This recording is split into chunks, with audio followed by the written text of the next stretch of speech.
Assalamualaikum warahmatullahi wabarakatuh.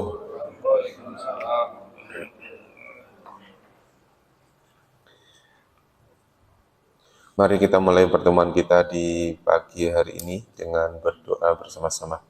Bismillahirrahmanirrahim. Radina billahi rabba wa bil islami dina wa bi Muhammadin nabiyya wa rasula. Rabbana zidna ilman nafi'a warzuqna fahman wasi'a. Allahumma rzuqna fahman nabiyyin wa hifdzal mursalin wa ilhamal malaikatil muqarrabin birahmatika ya arhamar rahimin.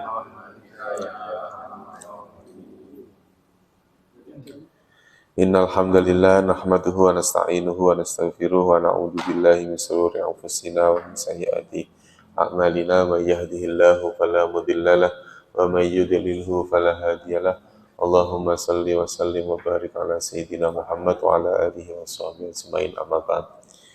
Alhamdulillah, puji syukur pada Allah Subhanahu wa taala, pada kesempatan pagi hari ini Allah mempertemukan kita kembali. Mudah-mudahan pertemuan ini mendapatkan keberkahan dari Allah, dan mudah-mudahan Allah berikan ilmu yang bermanfaat untuk kita semua, dan mudah-mudahan diberikan kemudahan dalam memahami ayat-ayat suci Al-Quran. Dan mudah-mudahan Allah berikan kekuatan lahir batin untuk istiqomah di jalan Allah, istiqomah dalam ketaatan kepada Allah Subhanahu wa taala. Kita sampai ayat ke berapa, Pak?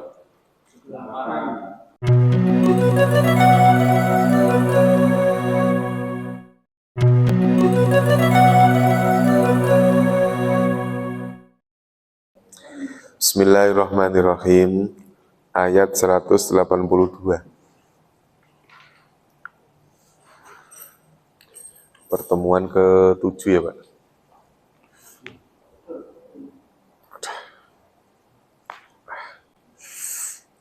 Faman khafa min musin janafan au isman fa aslaha bainahu.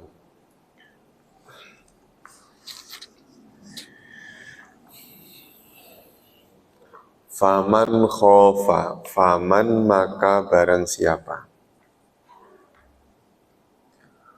Khofa yang takut atau khawatir.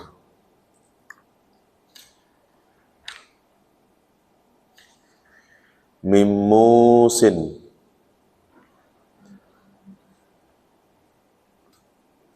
dari siapa? Musin, orang yang berwasiat. Barang siapa yang khawatir dari orang yang berwasiat itu, khawatir tentang apa? Janafan, tentang berat sebelah, condong, nggak adil. Atau bahkan dia melanggar syariat, au ithman, atau dosa. Atau dosa.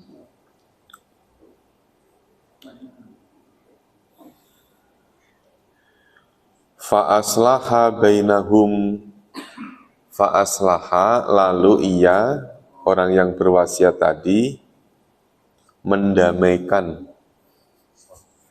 bainahum, di antara mereka orang yang menerima wasiat. Fala itsma alaihi, maka tidak ada dosa alaihi, atasnya.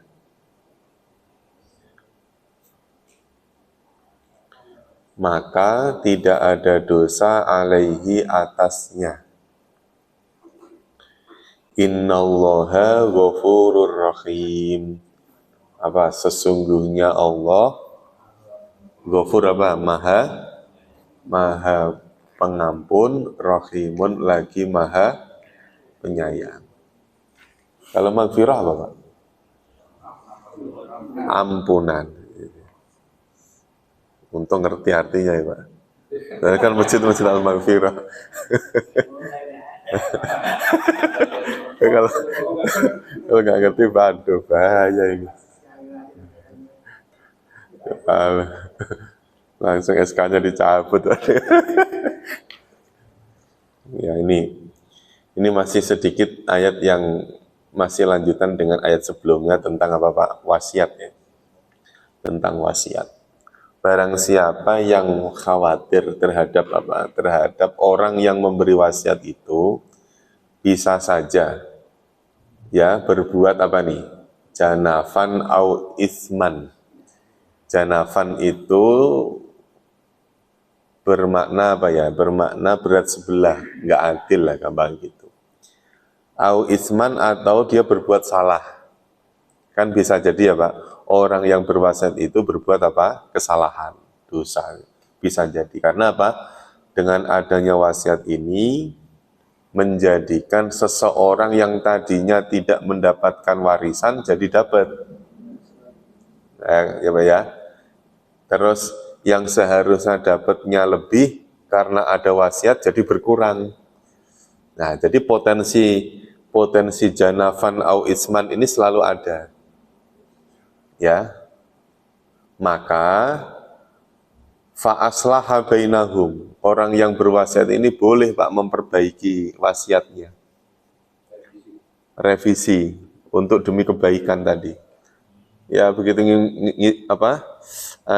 dia ngeluarin wasiat, tolong rumah yang ini nanti tolong dijual, hasil dari penjualannya untuk masjid misalnya gitu. Nah anak-anaknya pada nggak setuju. Nggak setujunya bisa jadi nggak setuju jangan dijual, jangan diwakafkan, nggak setuju yang diwakafkan jangan yang itu, yang harganya murah aja yang sono. Nah, macam-macam kan Pak ya namanya ini. Makanya wasiat selama orang itu masih hidup boleh direvisi. Fa aslaha bainahum fala isma alaihi. Ya. Ya, revisi dalam arti memperbaiki. Nah, sifatnya orang yang sudah berniat baik sebisa mungkin jangan digagalkan, jangan dibatalkan. Kalau orang sudah niat. Nah, yang penting itu tadi membagikan harta atau membagikan harta terhadap ahli waris ya termasuk kebaikan, membagikan atau memberikan harta kepada atau diwakafkan juga kebaikan. Yang penting aslah di sini bunyinya aslah fa aslaha bainahum. Maka dia mendamaikan yang lebih baik, yang lebih damai. Aslah itu kan bisa bermakna islah, ya, lebih baik, nggak sekedar kebaikan, lebih baik, ya, fa aslaha bainahum, maka mendamaikan untuk hal yang lebih baik bainahum di antara apa? Di antara mereka. Fala isma alaihi, maka tidak ada dosa alaihi atasnya. Innallaha ghafurur rahim. Sesungguhnya Allah Maha Pengampun, Rahimun lagi Maha Penyayang. Diulangi ya Pak. Faman khofa, maka barang siapa yang khawatir mimusin dari orang yang berwasiat janafan berbuat condong au isman atau berbuat dosa. Fa aslaha bainahum, maka ia mendamaikan bainahum di antara mereka, fala isma alaihi, maka tidak ada dosa alaihi atasnya. Jadi kan isma ini isman, ya Pak ya. Ini sama ini satu kata. Innallaha, sesungguhnya Allah ghafurur rahim, Maha Pengampun lagi Maha Penyayang. Ulangi langsung terjemahnya. Bareng ya Pak, ngikutin. Maka barang siapa yang khawatir dari orang yang berwasiat berbuat condong atau dosa, lalu atau maka ia mendamaikan di antara mereka, maka tidak ada dosa atasnya. Sesungguhnya Allah Maha pengampun lagi maha penyayang. Nah, didamaikan, dirubah untuk demi kebaikan kalau orang yang berwasiat itu masih hidup. Itu. Ya, Pak.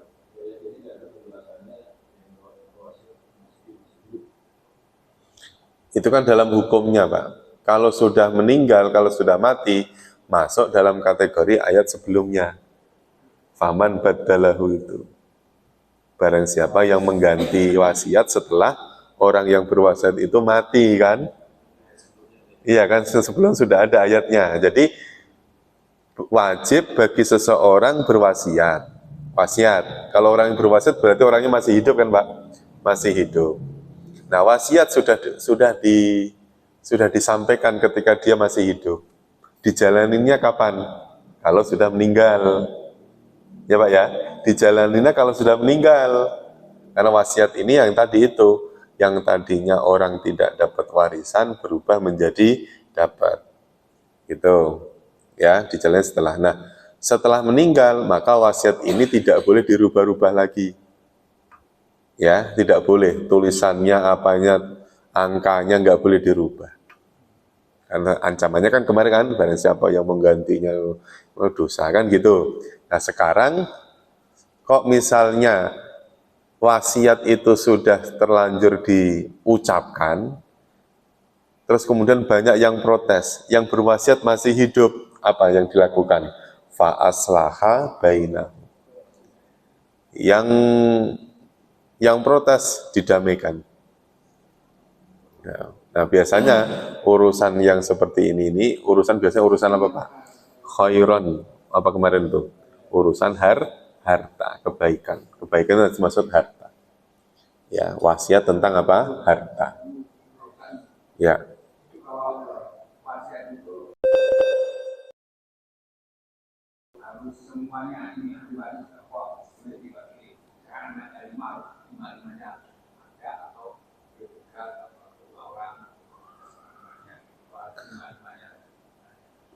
Kalau lima-limanya enggak, ini sifatnya kalau yang seperti itu, satu yang penerima wasiat, yang berikutnya yang lainnya sifatnya jadi saksi, Pak.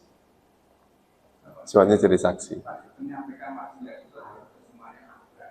Enggak harus. Ya itu tadi yang saya bilang, ketika tidak hadir semua kan enggak harus semuanya. Ketika tidak dihadirkan, maka butuh apa? Saksi. Saksi, Pak. Karena wasiat itu yang penting disampaikan, ditulis, diucapkan, disampaikan. Nah, supaya tidak menimbulkan fitnah dan permasalahan di waktu yang akan datang, dimunculkan apa? Saksi. Nah, munculnya misalnya anak 5 hadir semuanya, sifatnya apa? Satu penerima wasiat, selebihnya saksi. Karena kan ahli waris ini, mereka hanya sifatnya menjalankan wasiat. Tidak boleh penerima wasiat, penerima manfaat. Kan nggak boleh ya, Pak? Paham nggak, Pak? Maksudnya, enggak kan? Saya wasiat ke anak saya, nak, tolong tanah ini nanti hibahkan. Yang menerima wasiat siapa? Anak. Nah, tanah ini tidak boleh diberikan atau dipakai sama dia. Nah, menerima manfaat itu nggak boleh, Pak. Nggak boleh. Atau misalnya begini, anak menerima manfaat dari wasiat, sehingga dia menambah hasil bagi waris tadi. Nggak boleh. Kalau sudah wasiat, penerima wasiat harus orang di luar ahli waris. Di luar ahli waris. Yang kemarin yang sudah saya sebutkan kayak. Ya? Yang gimana? Ya kalau hibah boleh, ahli waris boleh, tapi kan sebelum meninggal. Ya, sebelum meninggal. Penerima wasiat, ya. Penerima wasiat di luar ahli waris. Itu, ya. Ya penerimaan manfaat yang nggak boleh, tapi kalau wasiatnya kepada anak boleh. Nak, tolong jalankan. Nah, itu kan wasiatnya. Nah, jalankan apa? Misalnya menghibahkan tanah. Nah, anak itu tidak boleh menerima hibahan tanah, itu nggak boleh, Pak. Harus orang lain di luar ahli waris. Nah, makanya dilihat dulu isi wasiatnya. Makanya rata-rata yang disebut dalam ayat-ayat ini adalah wasiat tentang warisan. Tidak disebut wasiat takwa, wasiat ini enggak. Berarti wasiat harta. Itu yang menjadi syarat yang tadi itu. Seseorang mendapatkan warisan gara-gara dia diwasiati atau mendapatkan wasiat. Yaitu tadi kayak misalnya yang ngerawat, ada mbak-mbak yang ngerawat. Ya, sementara anaknya pada kerja. Sama yang dirawat, bapaknya ngomong, nak, sebagian dari harta peninggalanku nanti kasihkan ke mbaknya. Nah, itu kan wasiat namanya, Pak. Si mbaknya penerima manfaat. Nah, itu maksudnya gitu, Pak. Padahal si mbaknya ini, dia di luar apa, Pak? Di luar ahli waris, di luar keluarga. Itu tadi, batasannya sepertiga. Sepertiga dari harta.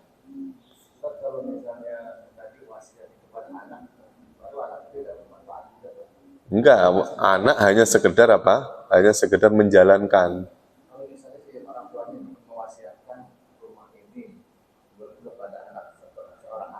Nah, itu sifatnya hibah nanti. Kalau dijalankan sekarang, namanya bukan wasiat, ini tapi hibah warisan, hibah waris. Ya, Pak ya, kan masih hidup, masih hidup. Misalnya pesen kan, tolong rumah ini untuk kakakmu, kamu yang rumah ini aja. Anaknya dua kan, gitu. Rumah yang di Kemang Pratama untuk kakakmu aja, kamu yang di sini aja. Gitu. Itu kalau yang kayak tadi itu namanya hibah. Berpesan, tapi sifatnya dia apa? Hibah.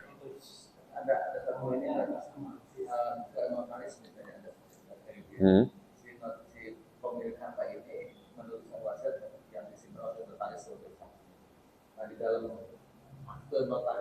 Hmm.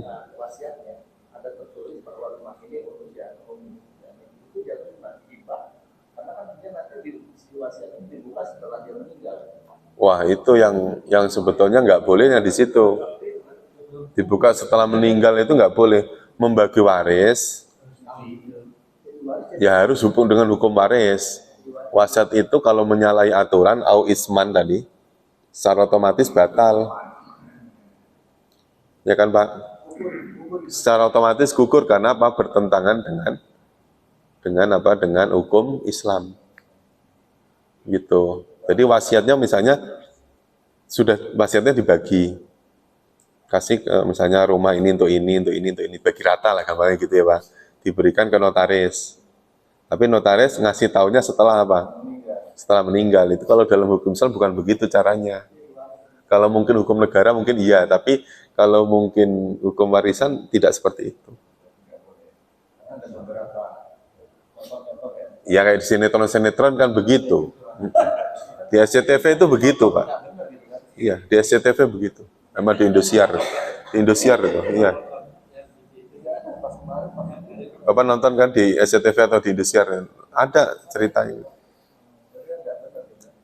Ya maksudnya mungkin menurut hukum negara, saya kan nggak tahu hukum negara, mungkin hukum negaranya begitu. Ya, tapi secara Islam, namanya wasiat kalau sudah ini dihibahkan saja, kalau mau dibagi rata. Karena hukum waris ini ketika dia sudah ada wasiat, kok penerima wasiat, penerima manfaatnya anak-anaknya, ahli warisnya? Ya kan nggak benar. Karena ahli waris tetap dapat warisan, Pak. Ya, kalau sudah begitu ya sebenarnya nanti malah dibaginya hukum waris. Itu kalau mau pakai apa? Pakai hukum Islam. Gitu, Mak.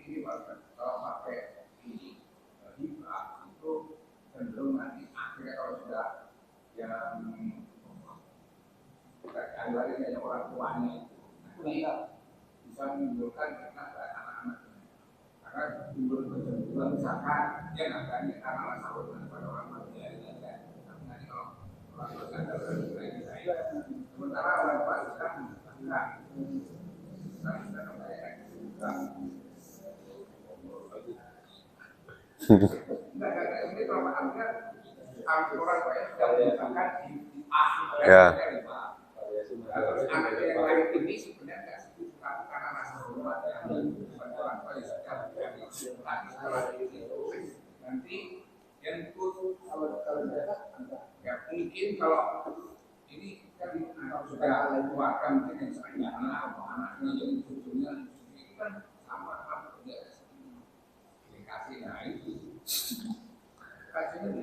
Ya, itu yang model begitu tuh kalau ada warisannya.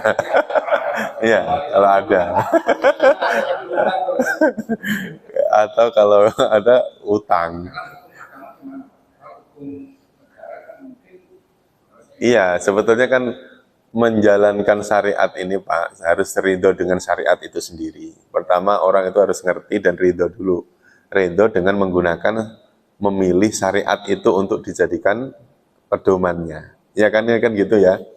Nah, makanya Rasul itu sudah menyabdakan bahwa hukum waris ini nanti yang pertama kali hilang di dunia ini hukum waris. Karena orang rata-rata tidak ridho dengan hukum waris itu. Ya itu tadi gara-gara macam-macam Pak. Loh saya dapatnya sedikit tapi saya ngerawat bapak loh gimana ini? Nah, itu. Iya. Sampai enak-enakan sono. Itu. Iya. Kalimat itu sering ada. Makanya sampai Rasulullah, orang yang dimarahin terus sama orang tuanya itu lebih mulia daripada yang tidak pernah dimarahi oleh orang tuanya. Awalnya ini kok kalimatnya kok gini sih. Orang yang sering dimarahi ibunya, dimarahi orang tuanya itu lebih mulia daripada anak yang tidak pernah dimarahi oleh orang tuanya. Iya Pak. Nah, dipikir-pikir, dimarahi itu karena sehari-hari ketemu. Yang ngerawat ibu, yang ngerawat orang tua. Dan yang di Jakarta kan nggak pernah ketemu. Kapan dimarahi sama orang tua? Nggak ada. Iya.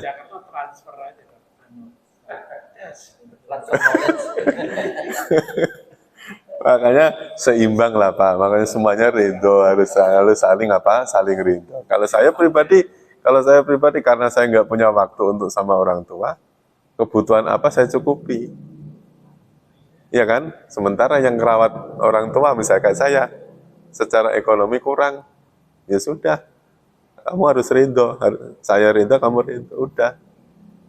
Itu. Ya. Jadi gitu ya Pak. Maksudnya gitu. Yang penting ikhlas ridho untuk menjalankan syariat. Seneng dan gak seneng itu kan nafsu ya Pak. Nafsu.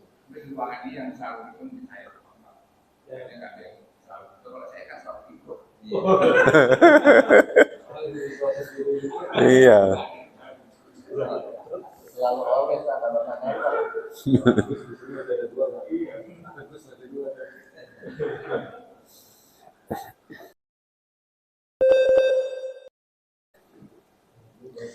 Ya ayyuhalladzina amanu kutiba alaikumusiyam. Ini sudah ayat 183 ya. Ya ayyuhalladzina amanu, wahai orang-orang yang beriman. Kutiba alaikum, diwajibkan alaikum atas kalian. Makna awalnya kutiba dicatat, tercatat alaikum atas kalian. Apa yang tercatat? Asyamu, puasa. Jadi ini sudah tidak membicarakan tentang wasiat lagi, tapi sudah berubah apa? Hukum tentang apa? Asyam, puasa. Ya, puasa. Nah, kama kutiba, sebagaimana kutiba telah diwajibkan alalladzina min qablikum, atas alladzina orang-orang yang min qablikum, dari sebelum kalian. Jadi kalimat diwajibkan tadi itu ada kalimat kutiba ketemu kata ala. Ini yang menjadikan kalimat ini bermakna apa? Diwajibkan. Kan di sini ada kama kutiba ala. Kutiba ala. Kalau kutiba tanpa ala maknanya ditulis. Ya, kalau kataba menulis, kutiba ditulis. Maksudnya ditulis ini telah tercatat. Nah, bentuk kalimat ini yang dijadikan yang dijadikan dalil, apalagi kalau udah mau puasa, menjelang puasa itu kalau kultum di awal-awal puasa, itu dalilnya selalu ini, ya, sampai apal banget. Pak DKM kalau mau sambutan juga pakainya dalilnya juga dalil ini. Sebagaimana telah diwajibkan atas orang-orang dari sebelum kalian la'allakum tattaqun, agar kalian kalian bertakwa. Ini udah sering lah kita.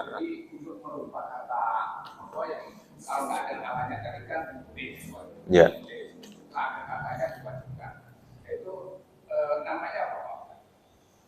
Kalau dalam namanya apa sih? Kalau bahasa kita namanya idiom kali ya.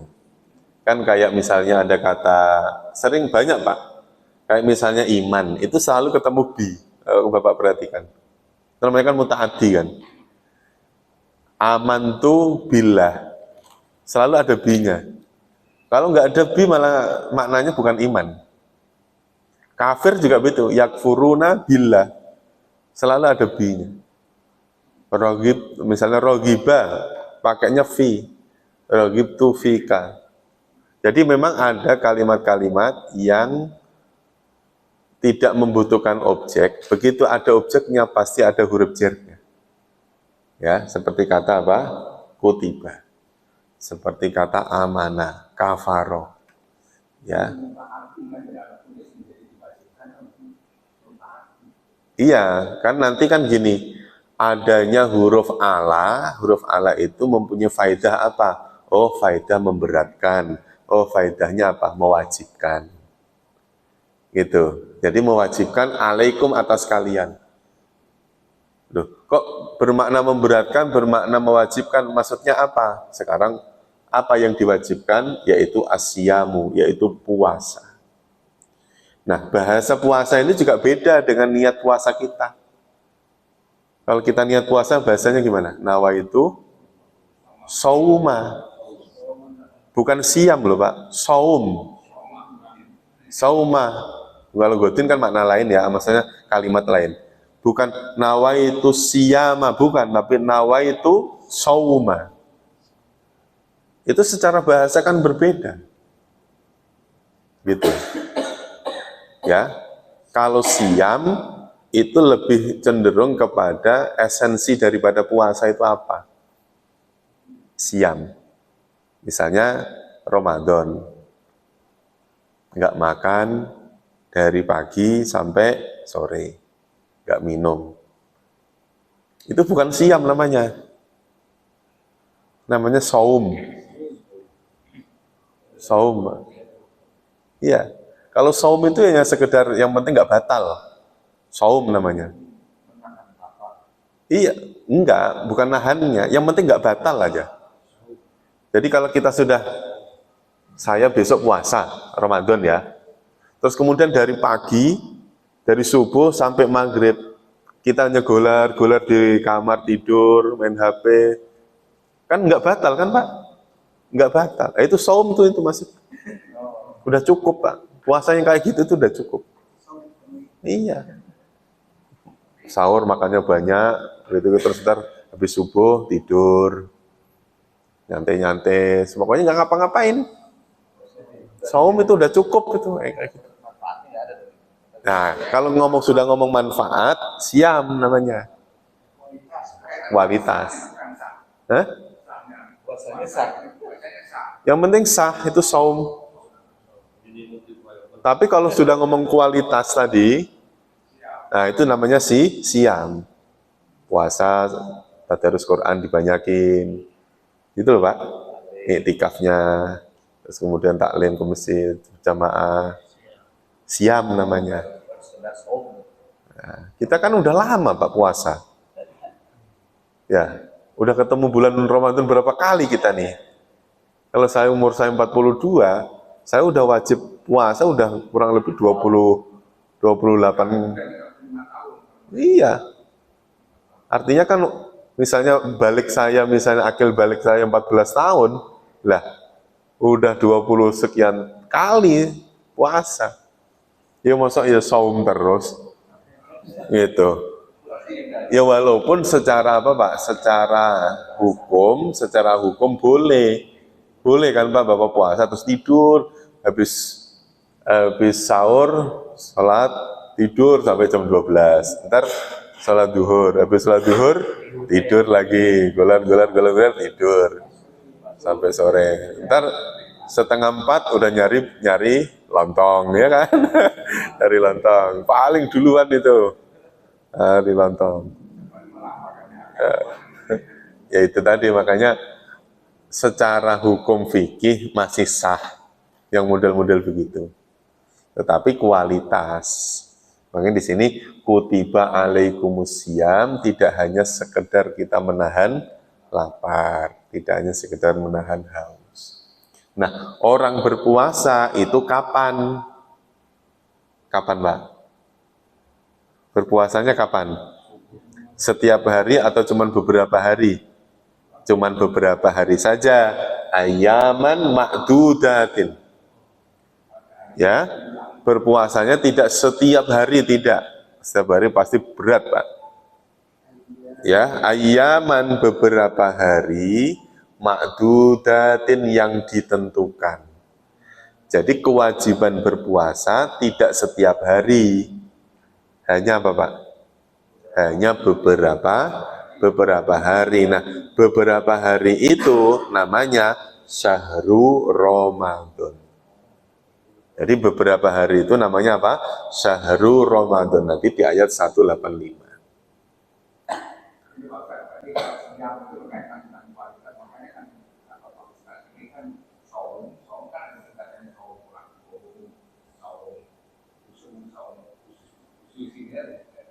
Ya, itu nanti penjelasannya menurut, jadi kalau kita bahas, dari sisi apa yang kita bahas tentang puasa itu. Kalau dari sisi fikih, dibahas sah dan tidaknya. Oh, yang penting puasanya sah, yang penting puasanya nggak batal, stop. Kalau sudah bicara fadhoilul a'mal, utama-utamanya orang beramal, berpuasa, ya sudah tuh, ada puasanya orang yang khusus, orang yang baru begitu. Nah, maksud saya yang model begitu, setidaknya iman kita naik, Pak. Iman kita bertambah. Imannya bertambah. Setiap tahun, prinsipnya apa? Orang-orang dalam kehidupan itu kan hari ini harus lebih baik daripada kemarin. Intinya kan gitu kan, Pak? Gitu. Nah, tadi sudah ada kalimat kutiba alaikum, diwajibkan atas kalian. Nah, diwajibkan itu memberatkan. Berat nggak, Pak? Berat kan? Karena apa? Awal mulanya puasa itu dari Isya sampai Maghrib. Awal mulanya. Pertama-pertama diturunkannya kewajiban tentang puasa itu dari mulai Isya, sahurnya. Buka puasanya kapan? Maghrib. Maghrib sampai Isya itu nggak puasa tuh. Nanti begitu adzan Isya, puasa lagi. Sampai ketemu subuh, ketemu duhur, ketemu asar, maghrib baru buka. Zaman Nabi Muhammad. Iya. Zaman Nabi Muhammad. Lantas ada seseorang sahabat yang kebobolan. Wakilah Umar bin Khattab. Sahabat Umar kebobolan. Kebobolan dalam arti apa? Sedang dalam kondisi puasa, malam-malam menggauli istrinya. Ngadulah kepada Rasulullah. Rasul, saya laknat. Kenapa? Karena saya berbuat atau apa ya, berbuat jima dengan istri saya, sedangkan saya sedang dalam kondisi puasa. Itu wakilah ya malam, Pak, bukan siang, bukan malam, malam. Nah, begitu ini langsung ya, namanya Nabi Muhammad itu kan nggak mencari dalilnya mana, laporlah kepada Allah, lapor kepada Allah. Langsung turun tuh di sini ayatnya.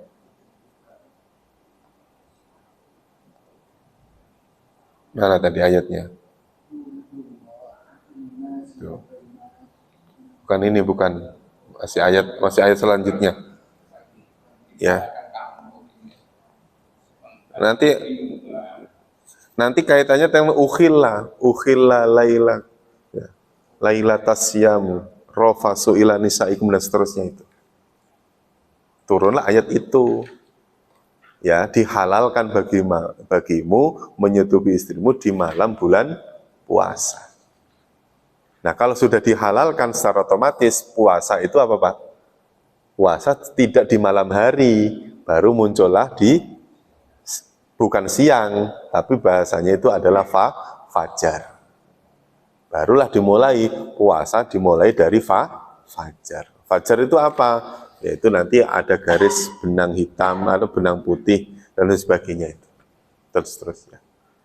Nah, itulah barulah muncul puasa yang seperti sekarang ini, dimulai dari fajar sampai malam. Malam itu dimulai kapan? Dimulai yaitu waktu maghrib. Dimulai waktu maghrib. Itu nanti ada ayatnya. Kalau pas ayatnya nanti kita bahas. Faman kana minkum, faman maka barang siapa, kana adalah, minkum di antara kalian, maridon, sakit. Ya, berarti nanti pemahamannya bagaimana, Pak? Syarat orang yang berpuasa dalam kondisi sehat. Begitu orang itu dalam kondisi sakit, maka nanti hukumnya bagaimana? Boleh tidak puasa. Nah, boleh tidak puasa yang karena sakit ini dia tidak dosa. Sampai kapan? Sampai dia mengganti di lain hari. Jadi orang itu begini, ada orang yang tidak berpuasa bukan karena sakit, bukan karena perjalanan, bukan. Memang nggak puasa, berarti dia dosa, satu. Sampai dia diperintahkan untuk mengganti di lain hari, nggak mau ganti, dosanya dua. Ya Pak ya. Ada orang yang sakit, maridon, kalau kita ngomong masalah sakit nih, kalimat ini menggunakan pola fa'ilun, maridun. Itu berarti sakitnya harus sakit yang katakanlah dalam katakanlah parah, yang tidak memungkinkan dia berpuasa. Bukan sakit cuman tenggorokan kering, aduh tenggorokan kering terus nggak puasa, enggak. Batuk-batuk nggak puasa, enggak. Maridun, sakitnya sakit apa Pak? Sakit yang sifatnya itu parah. Au ala safarin atau ala safar. Menggunakan kata ala berarti harus di tengah perjalanan. Bukannya sudah niat dari awal, Pak. Kadang-kadang kita salah persepsi nih. Ada orang mau pulang kampung. Mau apa? Pulang kampung. Dari rumah sudah nggak puasa. Nah, ini salah ini, Pak. Udah siap-siap kan? Wah, udah mau pulang kampung, berangkat habis sholat subuh berangkat. Gitu. Harusnya puasa aja. Harusnya puasa aja. Karena namanya ala safarin. Di tengah perjalanan. Gitu.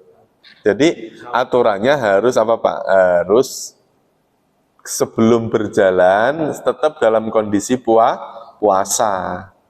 Adapun sedang di tengah perjalanan, kalau Bapak mau moka, ya itu harus ada aturannya, harus safar dulu.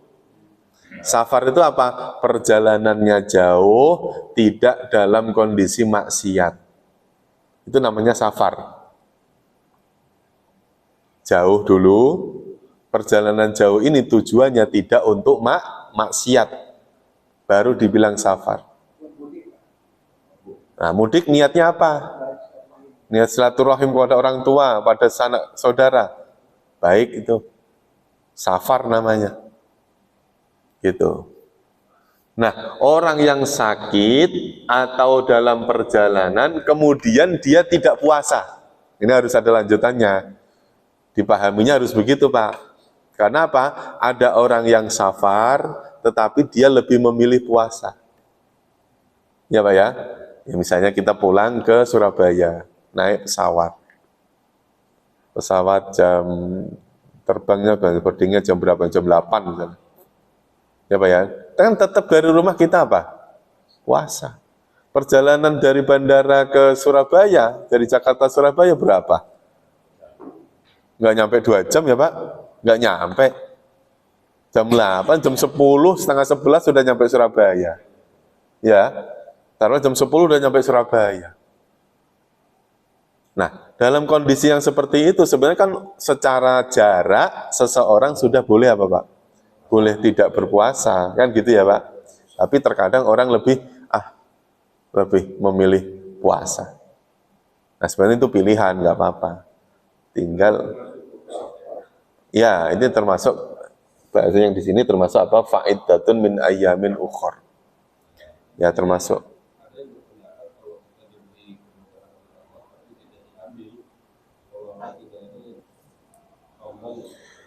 Memang sebetulnya kalimatnya bukan begitu, tetapi kalimatnya adalah fa'aisarohuma. Rasul itu memilih yang aisar, yang lebih ringan, ya, yang lebih gampang. Fa'aisarohuma, maka iya Rasulullah memilih aisar yang lebih gampang minhuma dari keduanya, dari dua pilihan itu. Nah itu terus kemudian dipahami, puasa sama nggak puasa lebih berat mana Pak? Puasa sama nggak puasa lebih berat mana? Lebih berat puasa. Tapi ketika mengganti di lain hari, berat loh Pak. Nggak ada temennya. Ya.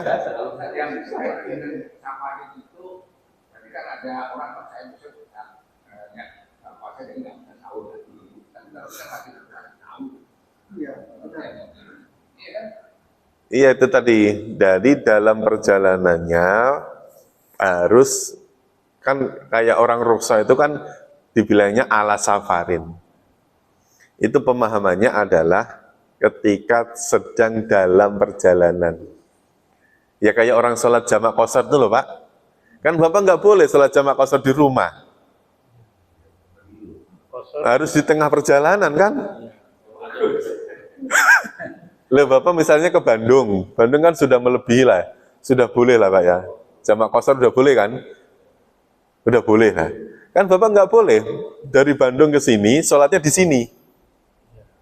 Sholat jamak qasharnya di rumah. Kan nggak boleh. Kalau Bapak sholat jamak qasharnya nanti di pintu tol sono atau di masjid sebelum nyampe rumah, boleh. Kalau di rumah jamak. Berkaitan dengan qashar di rumah itu Pak, misalkan kami masih tapi ya, terus sebelum masuk rumah mampir iya, Mas Debat kan masih di tengah perjalanan kan Pak? Belum nyampe rumah kan? Iya. Kalau di rumah aja jamak aja. Jamak aja. Sholatnya tetap. Ya itu tadi fa'aisarohuma. Mana yang lebih ringan, mana yang lebih mudah. Iya, jadi kalau yang dinamakan, kan Bapak rumahnya sini, ya, rumahnya Bekasi. Kalau sampai di Bandung, berarti kan masih di safar, iya kan? Misalnya rumah di Bandung, berarti kan masih safar. Batasnya berapa? 3 hari, kan gitu ya Pak? Artinya dalam kondisi yang itu, Bapak boleh mendapatkan rukhsah tadi itu. Pulang lagi ke Bekasi. Hah? Nggak harus. Yang penting kan secara jarak sudah diperbolehkan kan Pak? Beda hari juga nggak apa-apa. Enggak kan, maksud saya gini, orang diberikan rukhsah jamak atau qashar, terutama qashar ya, qashar, itu kan dalam perjalanan. Ya, sedangkan Bapak sudah nyampe rumah. Itu berarti Itu nggak boleh. ya, hanya jamak doang. Itu. Iya. Itu berkaitan dengan puasa juga. Jamak juga nggak boleh, Pak. Kalau kenal. Iya. Nah, terus misalnya nih maghrib sama bisa Iya, syaratnya jamak apa dulu kan gitu. di perjalanan ya. Iya, tetap semuanya harus di perjalanan dulu. Udah lewat nih bisa. Nah itu kodok namanya. Boleh ya? Ya kodok itu sebagai bentuk rasa tanggung jawab kita meninggalkan sholat. Makanya supaya tidak kodok, ada sholat namanya sholat lihormatil waktu. Bapak sholat di mana aja, tapi tetap menghormati waktunya. Kalau misalnya Ini malah ngomong fikih ini ya. Gimana? kalau kosor dalam perjalanan udah lewat ya bisa ya? Sama- Enggak, kan harus dibedakan dulu Pak. Jamak itu apa, qasar itu apa. sama digabungkan. Kalau jamak kan digabungkan, duhur, asar, maghrib, isya.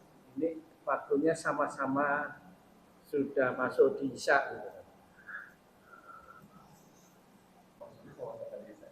Maksudnya gini, sudah di perjalanan ini kita sudah dalam perjalanan nggak ke masjid ini, mesti sudah di rumah ini bisa menjalankan jamak takhir sebelum masuk rumah atau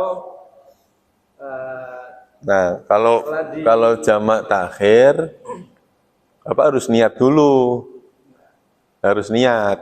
Niatnya dalam misalnya nih, kita di tengah perjalanan, masuk waktu maghrib. Kan gitu ya Pak? Udah gampangnya nih, masuk waktu maghrib. di tol. Ya di tol misalnya gitu. Berarti kita niat, saya nanti mau jamak takhir. Ya Pak?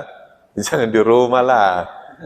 Kalau di Kan- perjalanan di rumah besarnya ada kan kondisional lah, kondisionalnya yang memungkinkan.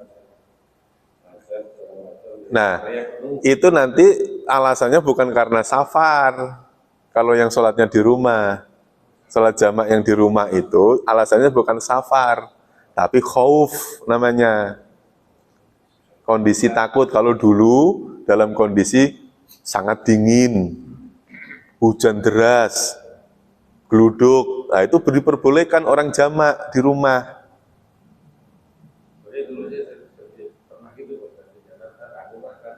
Orang kalau udah terbiasa berjamaah di masjid, itu ada rukhsahnya Pak.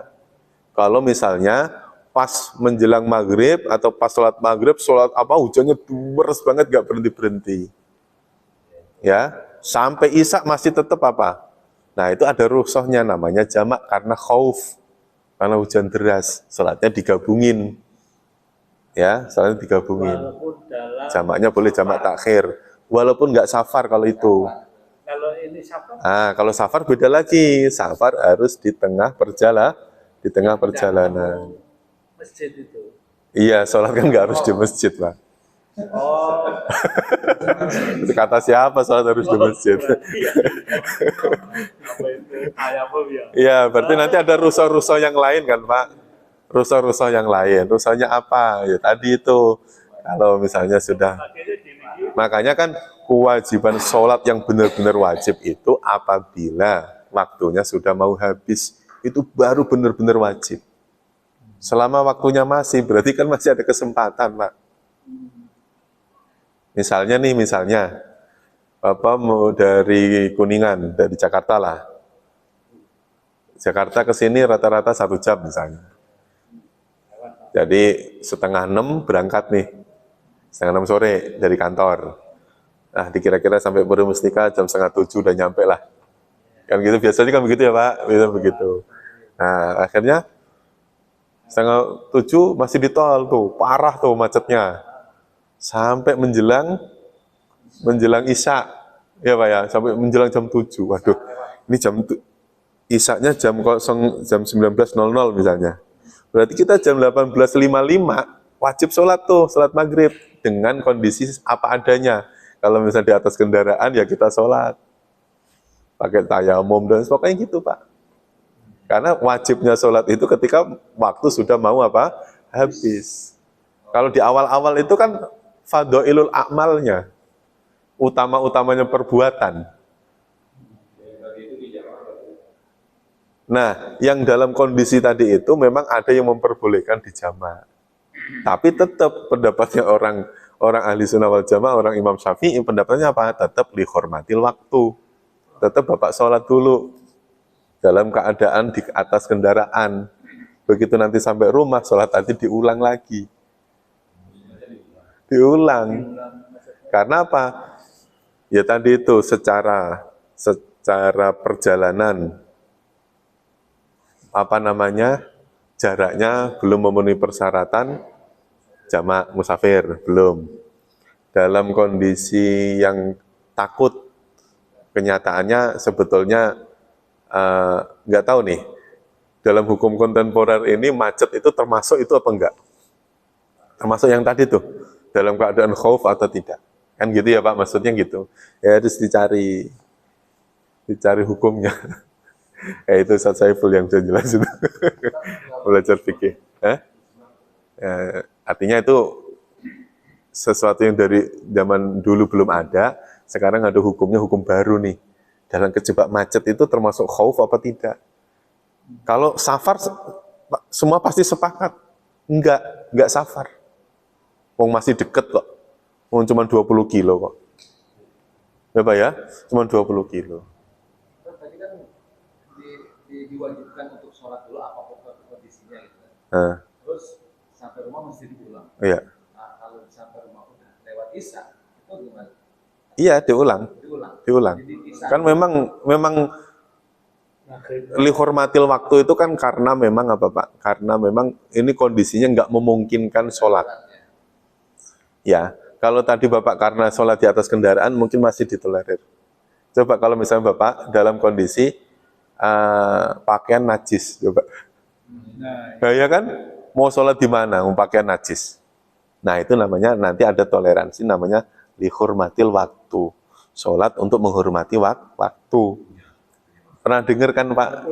Pernah dengar kan kalau Bapak manasik haji atau manasik umroh, si ustadznya ngajarinnya sholat di atas pesawat, sholat aja, nanti begitu sampai Jeddah diulang lagi, pernah kan? Nah itu namanya menurut Imam Syafi'i begitu. Ya, maksudnya sholat yang apa ya, sesuai dengan maghrib tadi. Iya, yang di waktu isya. Isyanya dulu atau maghribnya dulu? Lebih baik isya dulu, karena isya yang sudah jelas masuk waktu isya. Gitu. Ya, saya tahu. Ya, itu ada yang memang yang memperbolehkan isya dulu karena waktunya sudah isya, ada yang maghrib dulu karena menunda-nunda bayar utang itu kedzaliman. Matlul ghani yudulmun. Nunda-nundanya orang yang punya utang, bayar utang itu dulmun, kedzaliman. Nah, orang nggak sholat atau sholat yang terlambat tadi itu diibarat utang. Diibaratkan utang, maka utang dibayar dulu baru yang ngerjain sholat isya'nya, berarti maghrib dulu baru isya'. Tapi kalau isya' dulu, dalilnya apa? Mengutamakan sholat yang wajib saat itu. Waktunya, adaannya didahulukan. Kita dalam fikih kontemporernya itu kan termasuk di antara kalau khauf itu adalah profesi-profesi yang tidak bisa ditinggalkan. Bukan rapat ya, profesi yang tidak bisa ditinggalkan kayak operasi, dokter yang sedang operasi, terus ya pemadam kebakaran, pokoknya yang sifatnya sosial. Tapi kalau untuk ngaji, rapat, itu sebetulnya bahasanya bukan itu, tapi apa ya, menunda sholat. Jadi mengerjakan kewajiban dan menunda sholat untuk dilakukan di awal waktu.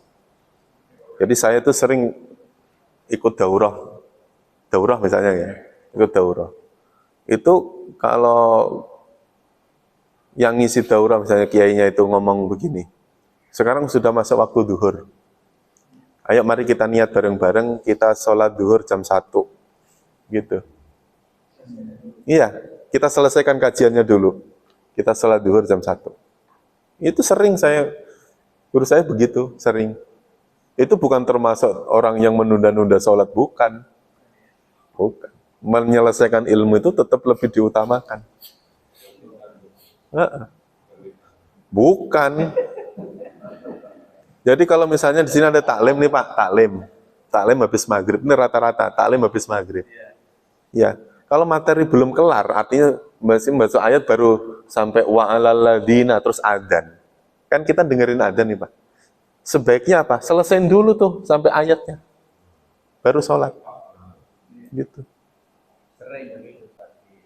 Jadi misalnya ditambahi, misalnya kalau waktu Isya udah adzan, udah kita dengerin adzan dulu, yuk kita selesaikan dulu, tambah 5 menit, 10 menit.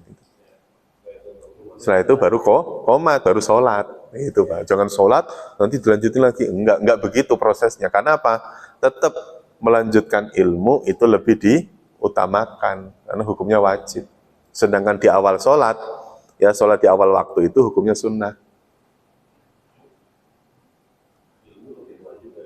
Iya, bukan lebih daripada sholat tuh salah lagi nanti. Kesimpulannya yang salah tadi. Menyelesaikan ilmu lebih diutamakan daripada sholat di awal waktu. Itu harus mau bahasanya daripada sholat. Wah, jangan dipotong. Itu. Makanya tetap sholat di awal waktu itu hukumnya sunnah. Sholatnya wajib Pak. Makanya tadi bilang, sholat yang disebut benar-benar wajib itu kalau waktunya udah mau habis. Benar-benar. Ya misalnya gini, orang lagi nganterin penumpang, adzan. Ayo, dianterin apa sholat dulu?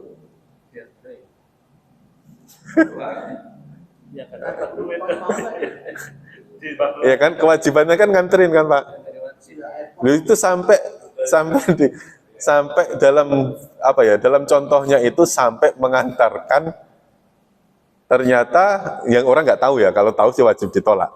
Ternyata dianterin itu ke tempat maksiat. Ya, kalau tahu ditolak, Pak. Kalau nggak tahu, yang namanya nggak tahu kan, gitu. Sampai kayak gitu. Makanya ini, ya iya karena nggak tahu. Makanya enakan nggak tahu apa tahu.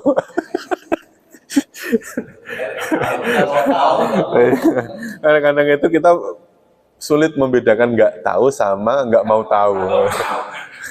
Pura-pura nggak tahu. Aw ala safarin fa'iddatum min ayyamin ukhur. Dalam perjalanan ketika dia tidak berpuasa maka iddah. Iddah itu apa? Menggantikan min ayyamin ukhur, dari hari-hari yang lain.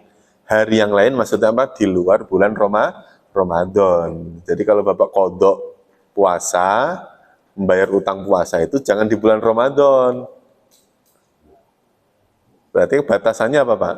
Batasannya sampai bulan Ramadan tahun berikutnya. Jadi kalau sekarang ini kita masih ada waktu nih mengkodok puasa bulan Ramadan kemarin yang kita tinggalkan. Masih ada waktu. Gitu. Puasa maksudnya apa Pak? Puasa Syawal sama kodok. Kalau saya tetap wajib kodoknya dulu. Tetap kodok lebih diutamakan. Ya makanya niatnya dibarengin aja. Saya puasa Syawal dan puasa kodok. Udah boleh lah, kan puasa sunnah. Gabungin aja kan kita udah terbiasa jamak qashar aja digabungin kok. Ya Pak ya? Digabungin aja nggak apa-apa. Puasa kodoknya Senin Kemis. Kan boleh. Puasa kodoknya puasa Syawal kan nggak apa-apa. Gitu. Yang penting jangan menggabungkan dua kewajiban. Iya, mengkodok puasa di bulan Ramadan tahun depan, ya itu ya nggak boleh.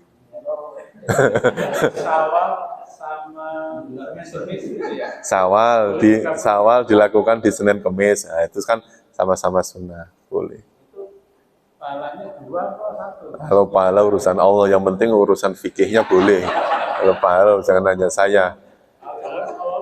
Iya, kan nanti pada akhirnya itu kan, pada akhirnya kalimatnya itu kan ini ayat 185, yuridullahu bikumul yusra wala yuridu bikumul usra. dalam urusan puasa, urusan iddah, urusan qadha, urusan macam-macam tadi itu, Allah menghendaki ajaran agama ini dilakukan dengan mudah. Allah menghendaki kemudahan, tidak menghendaki kesusahan. Makanya kewajiban yang Allah berikan dibarengi dengan rukhsah. Ya Pak ya? Kewajiban puasa tadi itu loh. Kewajiban puasa langsung dibarengi dengan apa? Rukhsah. Kalau kamu sakit, kamu dalam keadaan susah, dalam keadaan perjalanan, maka kamu boleh nggak puasa, diganti di lain hari. Itu rukhsahnya diganti di lain hari itu Pak. Makanya mengganti di lain hari itu dihukumi bagi siapa saja walaupun tidak marid, tidak safar. Yang penting nggak puasa, wajib diganti. Ada orang seger bugar sehat walafiat nggak puasa. Ya Pak ya, nggak puasa. Nah, dalam kondisi nggak puasa ini, dia nanti di suatu saat selain bulan Ramadan, dia wajib apa Pak? Wajib ganti. Gitu. Nah, kalau nggak sempat ganti, nggak sempat kodok, bagaimana? Wa 'alal ladzina. Dan wajib atas orang-orang yang yutiqunahu, yang berat padanya, pada puasa itu. Fidyatun, maka bayar apa? Fidyah. To'amu miskin, yaitu apa? Memberi makan orang miskin. Makanan orang miskin. Jadi ini ada solusi lagi bagi orang-orang yang belum sempat bayar qadha. Ya. Sampai di bulan Ramadan berikutnya kok masih punya utang 5 hari misalnya. Maka 5 hari ini harus dibayar apa? Fidyah. Lah kan udah kelewat. Waktu untuk mengkodoknya sudah kelewat, Pak. Iya, sampai ketemu Ramadan lagi kan. Kan kodok itu dari mulai Syawal sampai Sya'ban kan. Hampir setahun tuh. Nah, waktu yang sepanjang itu nggak dipakai. Puasa sunnah nggak pernah, pokoknya nggak pernah bro. Sampai ketemu Ramadan lagi, belum sempat kebayar tuh kodoknya. Maka tetap hutang, tetap dibayar menggunakan apa? Fidyatun to'amu miskin. Walaupun nggak ada kondisi ya. Enggak, itu kan yang membedakan kan kalau yang tadi itu dia berdosa, kalau yang ada kondisinya dia tidak berdosa. Siapa yang diwajibkan lagi untuk bayar fidyah? Alalladzina yutiqunahu. Orang yang memang sudah susah untuk berpuasa, berat, sudah uzur, stroke, ya kondisi kesehatannya sudah enggak sulit untuk sembuh misalnya. Yang pekerja berat masuk mana? Pekerja berat tetap kutiba alaikumusiyam. Kalau misalkan dengan makanya belum berat, belum tenaga ya. Iya, makanya kan ada broadcastnya Gus Faiz, mungkin pernah dengar, Gus Faiz Sukron Makmun. Gus Faiz ditanya sama wartawan, Gus, bagaimana hukumnya ada seseorang laki-laki kepala rumah tangga, dia kuli, ya kan, kuli, pokoknya kuli. Kalau dia bekerja, dia nggak kuat puasa. Tapi 5 anggota keluarganya pada puasa karena saya kerja. Karena orang itu kerja. Tapi kalau saya nggak kerja, mereka nggak bisa buka, mereka nggak bisa sahur. Nggak ada makanan. Ini gimana hukumnya? Gus Faiz nggak bisa ngasih, bukan nggak bisa ya. Dia nggak mau ngasih hukumnya bagaimana. Kan kalau dihukumi tetap, mau keadaan apapun karena kamu sehat, ya puasa, kan gitu, tetap hukumnya tetap sama. Rukhsahnya nggak ada.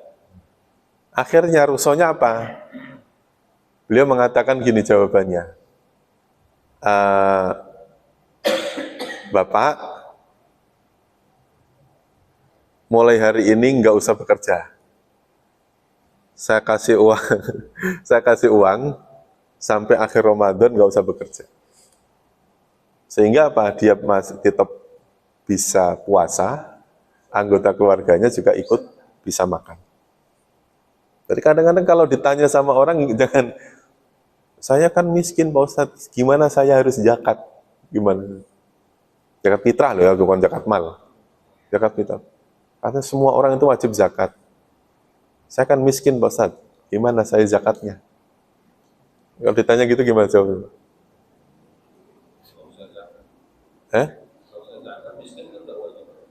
Loh, fitrah Pak. Kalau fitrah tetap wajib. Walaupun dia penerima zakat. Kalau fitrah, yang nggak wajib zakat kan zakat mal. Kalau fitrah tetap wajib. Caranya bagaimana? Kamu dapat zakat dari orang lain, kan dia miskin. Yang kamu dapat, buatlah zakat untuk istrimu, kasihkan kepada istrimu, itu zakatmu. Istrimu bilang, berikan kepada anakmu, itu adalah zakatmu. Anakmu bilang, berikan kepada adikmu karena itu zakatmu. Anakmu yang kecil bilang, berikan kepada bapakmu, itu zakatmu. Bapaknya berikan kepada istrimu sebagai nafkah. Loh, muter kan Pak? Loh memang begitu, zakat fitrah itu mau kaya mau miskin tetap wajib. Iya, sampai segitunya Pak. Dalam itu adanya itu di kitab Fathul Mu'in. Kan kalau orang yang punya kayak kita wajar Pak, wajib ngeluarin zakat. Ini ada orang, misalnya nih kepala keluarga punya istri, anaknya 2, nggak mampu zakat, nggak mampu Pak. Berarti kan dia berhak menerima apa? Berhak menerima zakat. Ya Pak ya, berhak menerima zakat. Nah, orang yang sedang berhak menerima zakat sebenarnya masih dia punya kewajiban untuk mengeluarkan zakat kan. Orang dia masih hidup kok. Kan zakat fitrah itu bukan karena orang kaya. Zakat fitrah itu siapa yang wajib zakat fitrah? Orang yang masih hidup di bulan Ramadan. Walaupun cuma sehari, wajib zakat fitrah Pak. Gitu. Lah ini kan akhirnya terus gimana? Sampai di Fathul Mu'in disebutkan, kalau engkau mendapatkan beras, mendapatkan zakat, berikan kepada istrimu untuk zakatmu. Bilang kepada istrimu, berikan kepada anakmu, itu zakatmu. Berikan kepada anaknya lagi, itu zakat anak yang pertama. Terus anak yang terakhir, berikan kepada orang tuamu sebagai nafkah. Itu kalau dia ada yang ngasih zakat, kalau miskin nggak mampu tapi nggak ada ngasih zakat. Nah, yang orang-orang yang muzakinya berdosa, berdosa. Bukan DKM sih, amil zakat, dosa itu. Masa ada orang yang sampai segitunya malah nggak dapat, giliran panitia malah dapat banyak, malah rebutan loh panitianya. Itu loh, sini nggak ada, tahu udah pindah ke sono.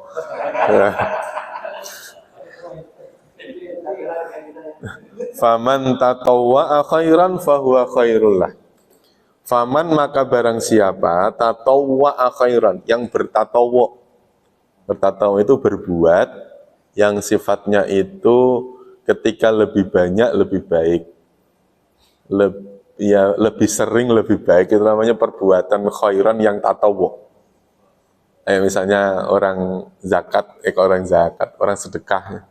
Sedekah 1.000 sama 5.000 tetap bagusan mana Pak? Tetap bagusan 5.000. Dzikir la ilaha illallah 100 kali sama dzikir la ilaha illallah 1.000 kali. Tetap lebih bagusan 1.000. Maksudnya lebih baik yang banyak. Namanya tatawu. Nah, orang berpuasa dianjurkan untuk berbuat tatawu. Kalau tadi ukuran fidyahnya misalnya satu soknya itu 0,8 liter apa kilo? 0,8 kilo misalnya, atau mungkin diseper ke ke rupiah misalnya 56.000 misalnya gitu Pak, melebihkan itu lebih baik ya Pak ya. Misalnya fidyahnya disepakati 56.000 per hari, Orang meninggalkan puasa 10 hari. Berarti dia harus bayar fidyah berapa? 560.000.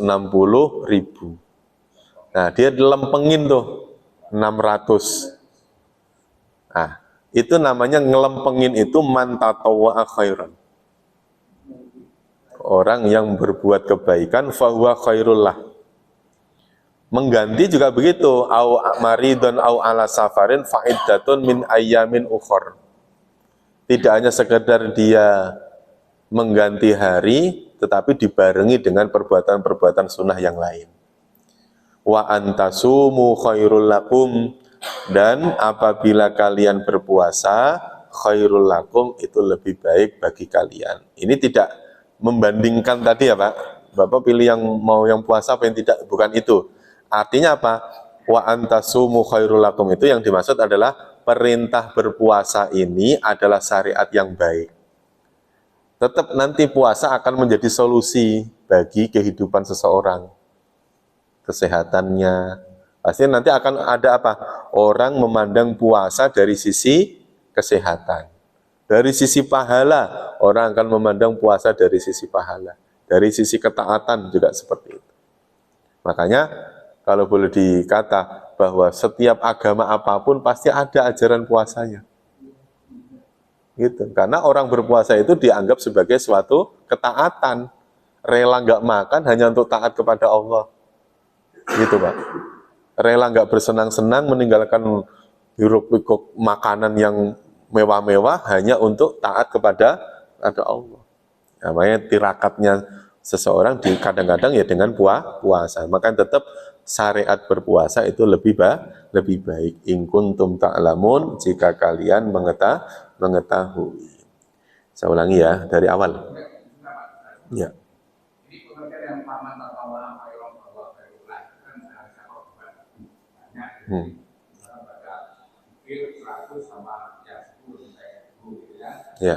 Nah, itu kan kalau arpe yang 24 sama 11 itu koma sudah. Berarti kalau kita bisa bermain 11. Ya, Bapak ngelihatnya dari sisi jumlah rokaatnya atau dari kekhusyuannya? Ya, kalimat tatawu itu pastinya begini Pak, ada ibadah-ibadah yang secara jumlah tidak ada keterangan khusus. Ya, misalnya kalau habis sholat 33 kali, ya tetap 33, jangan ngomong, wah ini kata Pak Ustadz tatawu boleh.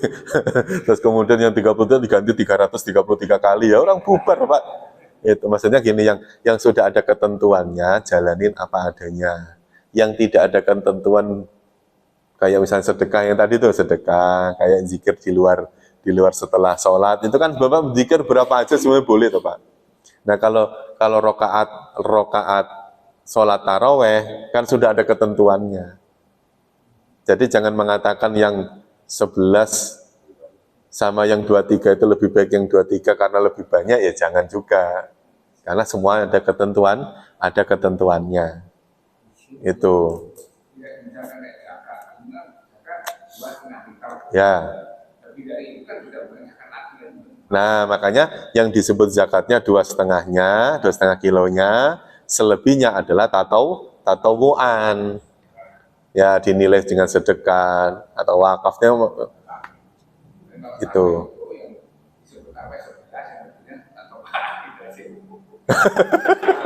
Itu kan kayak ngomongnya Kiai siapa itu yang saya tetap yang 23. Karena apa? Kalau memang yang benar itu 11, saya masih punya cadangan. Ya kan nggak bakalan selesai toh Pak? Nggak bakalan selesai. Gitu. Tapi kenyataannya di masyarakat kita yang dipermasalahkan bukan 11 atau 23. Yang dipermasalahkan adalah lama dan tidaknya. Ya, saya di masjid saya itu 23 Pak.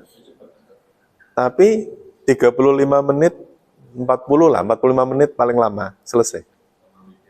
Udah sama witir, udah selesai, udah 45 menit. Gitu. Ya. Masjid sebelah, 11.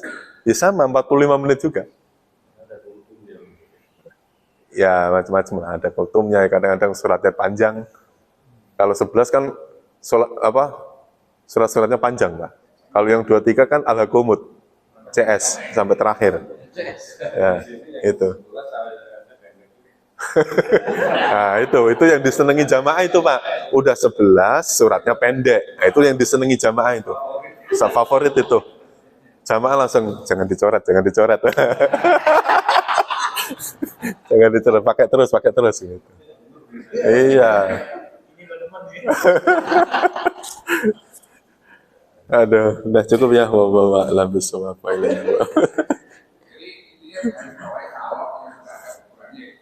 Ya, kalau yang sudah ada aturannya, jalanin apa adanya, Pak. Ya, kalau misalnya jumlah rokaat juga begitu kan. Ya, kalau sudah terawih, ya, kalau saya ngomong terawih ya harus 23. Kalau ngomong terawih loh, Pak. Kalau qiyamul lail lah itu baru 11. Nah, nanti coba dicari referensinya. Kalau yang 11 namanya qiyamul lail, kalau yang 23 namanya tarawih. Tarwihun tarawih, artinya istirahat. Sholat, nyantai, istirahat, duduk-duduk, nanti sholat lagi. Selesai menjelang sahur. Ngopi-ngopi, santai-santai. Iya, kan ada, kalau dibilang tarawih itu kan, yang paling masyhur kan pendapatnya Umar bin Khattab. Iya kan, 36 paling tinggi 36. Gitu. Baru disebut apa? Tarawih. Gitu. Kalau yang ya istilah tarawih zaman Nabi belum ada. Coba dicari di hadis-hadisnya. Pasti qiyamul, mangqoma Ramadan dan iman. Pasti bahasanya qiyamul lail. Tarawih. Ya itu tadi. Kalau taraweh mengikuti apa pendapatnya Umar bin Khattab yang mengumpulkan jamaah yang terpencar-pencar jadi satu imam, itu Imam Umar bin Khattab yang mengatakan nikmatul bid'ah hadihi katanya. Setelah saya mengumpulkan dari sekian kumpulan jamaah-jamaah menjadi satu imam, kata Umar bin Khattab, nikmatul bid'ah hadihi. Senikmat-nikmat sebaik-baiknya bid'ah itu ini. Mengumpulkan orang tadi. Kata Umar. Nah akhirnya apa? Ada yang 36, ada yang 8, ada yang 20. Diambil jalan tengah. 20 rakaat. Hasanah ya. Ya. Terus yang paling hasanah ya. Itu. Nah kalau 23 diterapkan di perkotaan, di perumahan, kadang-kadang nggak laku. Yang laku berapa? 8. Nah 8 namanya qiyamul lail. Nah qiyamul lailnya bulan puasa namanya taraweh. Itu kalau di kampung 23. Kalau di Jakarta, Bekasi 8. Ya qiyamul lailnya puasa, bulan puasa namanya taraweh. Iya. Qiyamul lailnya bulan puasa namanya tarawih. Makanya jangan terlalu saklek dengan bilangan itu. Karena kenyataannya walaupun Bapak 11 atau walaupun Bapak 8, nanti menjelang sahur Bapak sholat lagi. Sholat lagi enggak? Iya maksudnya boleh apa enggak? Bukan jalanin apa enggak, boleh apa enggak? Boleh kan? Ya walaupun 23, nanti menjelang sahur kita sholat lagi. Sholat hajat, sholat apa, wah itu mah pendapat fikih. Kalau di bulan Ramadan mah apa aja boleh. Yang penting witir itu menurut pendapat Bapak nih, witir itu penutup malam apa penutup sholat? Nah itu harus diperjelas dulu. Kalau penutup sholat, maka setelahnya tidak boleh ada witir lagi. Ya Pak ya, ini harus dibedakan. Kalau penutup sholat, maka setelah sholat witir tidak boleh ada witir lagi. Tapi sholat boleh. Misalnya sholat taraweh diakhiri dengan witir. Nanti malam boleh sholat, tapi nggak boleh witir. Nah, itu namanya penutup sholat. Kalau penutup malam, Bapak sholat taraweh, nggak witir, tapi sholat witirnya nanti. Itu namanya penutup malam. Nah, itu tergantung Bapak mau ngambil yang afdol yang mana. Cukup ya. Wallahu a'lam bishawab wa ilal ma'ab. Insyaallah nanti kita lanjutkan di lain waktu. Mudah-mudahan Allah pertemukan kita lagi di lain waktu dengan kondisi sehat wal afiat. Terima kasih. Kita tutup dengan doa kafaratul majlis. Subhanakallahumma wa bihamdika asyhadu an la ilaha illa anta astaghfiruka wa atubu ilaih. Terima kasih. Wassalamualaikum warahmatullahi wabarakatuh.